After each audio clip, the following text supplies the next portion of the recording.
ये जो हमारी महिला खिलाड़ी हैं, इनके साथ जो हुआ वो आपने देखा होगा, टीवी पे दिखाया गया, खून खोलता था उसको देख के।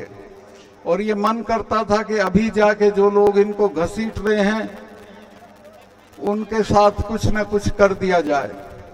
लेकिन लोकतंत्र में जिस तरीके से होता है हम उस तरीके से करेंगे।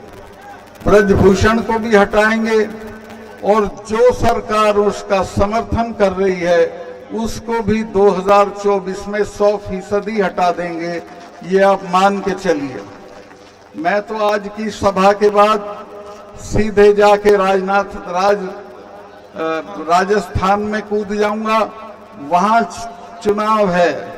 अगर ये राजस्थान में हार गए तो बीजेपी पार्टी के लोग इनको हटा देंगे और ये वहां हार जाएंगे। मैं पहलवान भाइयों को भी कहूंगा, अगर 1-2 दिन के लिए वहां आ सकेंगे तो वहां की जनता इनके लिए तैयार खड़ी है, इनके समर्थन के लिए तैयार खड़ी है। मेरे पास कई दिन से वहां से फोन आ रहे हैं, एमएलएस के, स्टूडेंट यूनियन के अध्यक्ष के, जयपुर यूनिवर्सिटी का जो अध्यक्ष है निर्मल, उसके कि साहब हमारे यहाँ इनको लाओ और हम इनको घुमाएंगे। अब ये तो इनके ऊपर है, ये जो भी फैसला करेंगे हम इनके साथ हैं। लेकिन मैं अपनी जात से खुद से मैं जाऊंगा और राजस्थान में इनको घुसने लायक नहीं छोड़ेंगे। ये चुनाव की तो बात ही छोड़ दें, इनको गांव-गांव घसीटा जाएगा, गांव-गांव इनकी दुर्गति होगी और लोग इनसे अपनी बेटियों का बदला लेंगे। मैं ज्यादा लंबा नहीं करके मैं और जो जरूरी चीज है वो आपको बताना चाहता हूं। वो ये है कि पुलवामा का एक मामला है जो मैंने अभी 20 दिन पहले बोल दिया। उसके बाद से मेरे जो कार्यकर्ता थे उन सब के यहाँ सीबीआई भेज दी इन्होंने। उन पे कुछ था नहीं, क्या निकलने वाला था। लेकिन वो इसलिए कि ये जो पुलवामा है इसमें हमारे 40 लड़के शहीद हुए और उनकी लाश पे खड़े होके इन्होंने चुनाव लड़ा। मैंने जब इनका फोन आया, ये शूटिंग करा रहे थे अपनी उसमें नेशनल कॉर्बेट पार्क में, और मुझे कहा प्रधानमंत्री जी ने कि सत्ताल भाई बताओ क्या हुआ। मैंने बताया कि साहब ऐसे ऐसे हुआ और हमारे 40 से ज्यादा नौजवान मारे गए और उसमें हमारी भी गलती रही। तो इन्होंने पूछा क्या? मैं कहा उन्होंने 5 जहाज मांगे थे, अगर वो 5 जहाज मिल जाते तो इनको सड़क से नहीं चलना पड़ता। तो मुझे प्रधानमंत्री जी ने कहा कि तुम अभी चुप रहो। मैं 2 चैनल को बोल चुका था। खैर उसके 25 मिनट बाद जो देश का नेशनल सिक्योरिटी एडवाइजर है, क्या नाम है उसका, अजीत डोभाल, वो मेरा क्लास फेलो भी रहा है लॉ में, फिर उसका फोन आया और उसने भी यही कहा कि मलिक साहब आप इस पे अभी मत बोलिए, चुप रहिए। मैं समझा शायद ये जांच करेंगे। आज तक उसकी जांच नहीं हुई और उसको पाकिस्तान की तरफ मोड़ के उस मुद्दे पे इन्होंने चुनाव लड़ा और जीता। मैं आपसे कहना चाहता हूं कि इस बार के चुनाव में पुलवामा याद दिला के इनको हम अपने शहीदों की आग में भस्म कर देंगे। इन्होंने जिस तरह हमारे बच्चों के साथ ज्यादती की, मेरे से मांग लेते 5 जहाज में गवर्नर था 15 मिनट में दिला देता, लेकिन उन्होंने होम मिनिस्ट्री से मांगे और होम मिनिस्ट्री ने उनको जहाज नहीं दिए और वो सब बच्चे शहीद हो गए। दूसरे,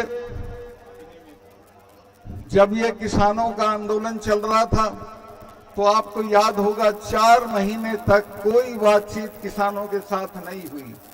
मुझसे बर्दाश्त नहीं हुआ, मैं इस्तीफा अपनी जेब में रख के इनसे मिलने चला गया और मैंने जाके इनको कहा कि साहब ये 4 महीने से बैठे हैं, इनसे कोई बातचीत करके इसको किसी तरह सलटा लीजिए।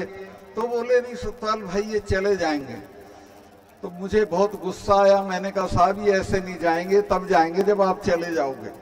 आप इनमें सिखों को नहीं जानते हो। सिखों के गुरु ने अपने 4 साहबजादे कटवा दिए थे लेकिन समझौता नहीं किया था।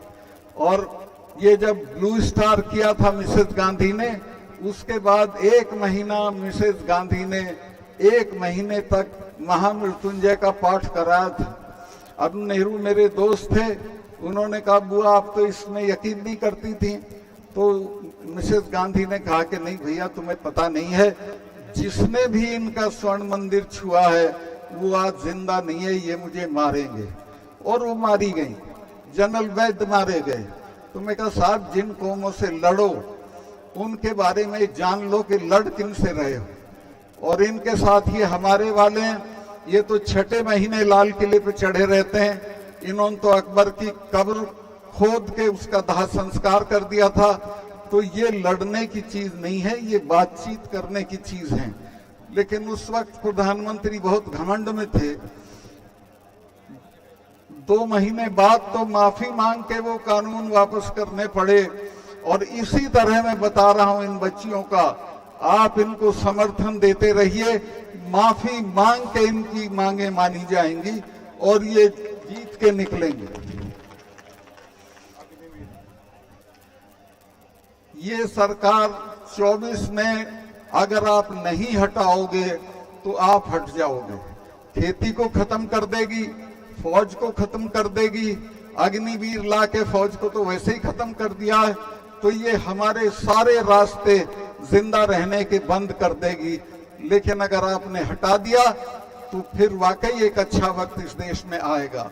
तो मैं आपसे कहूंगा कि उस दिन आप मत भूलना, आपकी आदत है, आप इकट्ठा रहना, जात पात पे मत जाना और इकट्ठा होकर इस सरकार को हटा देना, बर्खास्त कर देना और एक तरह से परास्त कर देना।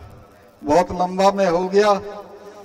मैं अभी जब इन्होंने 4 कानून वापस लिए, माफी मांग के वापस लिए थे कि हमसे गलती हो गई, लेकिन आज तक एमएसपी को कानून नहीं बनाया। बिना एमएसपी के किसानों का गुजारा नहीं है। एमएसपी जरूर लागू करनी चाहिए, लेकिन वो आज तक लागू नहीं हुई है। वो लागू होगी जब आप दोबारा लड़ाई की हुंकार भरोगे।